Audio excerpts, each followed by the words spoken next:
Okay guys, તો એના પછીના દાખલા તરફ આપણે આગળ વધીએ તો 10 સેન્ટીમીટર ત્રિજ્યા ધરાવતા એક ગોળાકાર ગૌસિયન સપાટીના કેન્દ્ર પર એક બિંદુવત વિદ્યુતભાર લીધેલ છે અને સપાટીમાંથી તમને અહીંયા કહી દેવામાં આવ્યું છે કે માઇનસ, અહીંયા ખાસ વસ્તુ સમજી લેજો કે પસાર થતું ફ્લક્સ જે છે ને એ પસાર થતા ફ્લક્સ જે છે એ તમને ઋણ આપેલું છે, અહીંયા ઋણ આપેલું છે, જોયો બરાબર, ન્યૂટન ઇન્ટુ મીટર સ્ક્વેર પર કુલમનું ફ્લક્સ પસાર થાય છે બરાબર. જો ગૌસિયન સપાટીની ત્રિજ્યાને બમણી કરવામાં આવે છે બરાબર, તો કેટલું ફ્લક્સ પસાર થતું હતું? અરે ભાઈ, હું તમને હમણાં જ કહીને મેં હમણાં લગભગ 3 થી 4 વખત આ વસ્તુ રિપીટ કરી કે કોઈ પણ સપાટીમાંથી પસાર થતું ફ્લક્સ એ સપાટીના પરિમાણ પર આધાર રાખે નહીં.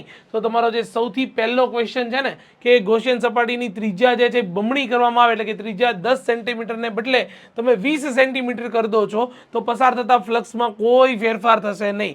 મતલબ જે પહેલું ફ્લક્સ જે પસાર થતું હતું કેટલું, 1 ગુણ્યા 10⁻³ ન્યૂટન મીટર સ્ક્વેર પર કુલમ જેટલું, એટલું જ ફ્લક્સ જ્યારે સપાટીને ડબલ કરશો ને તો પણ એટલું જ ફ્લક્સ પસાર થતું હશે બરાબર છે. તો તમારો અહીંયા જવાબ જે છે, પહેલાનો જવાબ જે છે એ જવાબ એકદમ ફિક્સ છે બરાબર, કે તમારું નવું ફ્લક્સ જે છે પ્રથમ flux φ is equal to -1.0 into 10⁻, કેટલું આવી જશે તો કે 3 ન્યૂટન ઇન્ટુ મીટર સ્ક્વેર પર કુલમ્બ જેટલું થઈ જશે. ચલો ક્લિયર છે? આટલી વસ્તુ ખબર પડી?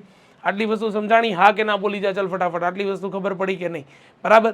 હા, તમારો જે બીજો ક્વેશ્ચન છે કે બિંદુવત વિદ્યુતભારનું મૂલ્ય કેટલું હશે, ભાઈ મૂલ્ય તો ખબર નથી પણ મને એક વાતનો જવાબ આપે કે આપેલો વિદ્યુતભાર ધન હશે કે ઋણ?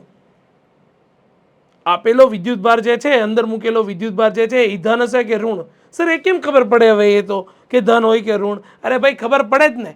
હે, તમને લોજિક એવી ખબર પડે કે આપેલ સપાટીમાંથી પસાર થતું ફ્લક્સ ઋણ છે. ઋણનો મતલબ જ છે કે જે કોઈ બી સપાટી હશે ને, જે બી ગોળો હશે ને એમાં અંદરની તરફનું ફ્લક્સ હશે બરાબર.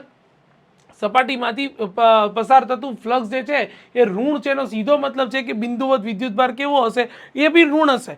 કારણ કે ભાઈ સિમ્પલ વસ્તુ છે. હું શું કરીશ તો કે સિમ્પલ ગોસના નિયમનો જ ઉપયોગ કરી દઈશ. Flux φ is equal to Q/ε0. હું Qને સૂત્રનો કરતા બનાવી દઈશ. શું આવશે? Flux φ into ε0. હું અહીંયા ફ્લક્સની કિંમત મૂકી દઈશ. કેટલી મૂકીશ તો કે -1 ઇન્ટુ 10⁻, કેટલા છે તો કે 3, અને ε0 ની કિંમત 8.85 ઇન્ટુ વોટ 10⁻−12, અને આટલાનું સાદુરૂપ આપીશ તો મને આ વિદ્યુતભારની જે કિંમત છે એ મળશે મને 8.85 -8.85 ગુણ્યા 10⁻9 કુલમ્બ જેટલી કિંમત મળી જવાની છે. ચલો ડન, સિમ્પલ છે, સીધું સાદું સિમ્પલ, આટલું સાદુરૂપ આપવાનો છે. એનો સીધો મતલબ છે કે આમાં હું લખી શકીશ 8.85 નેનો કુલમ્બ જેટલું લખી શકીશ. ચલો ડન, ક્લિયર છે?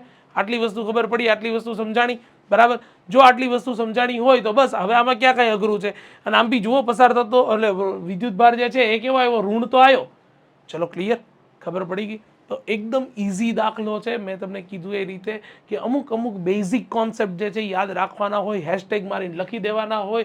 હેશટેગમાં લખી લેજો કે જ્યારે કોઈ બંધ પૃષ્ઠમાંથી પસાર થતું ફ્લક્સ ની કિંમત એ પૃષ્ઠના પરિમાણ પર આધાર રાખતી નથી. નેવર, નક્કો, ઇલ્લે, કદી નહીં. ચલો ડન, નોટ ડાઉન કરો ફટાફટ.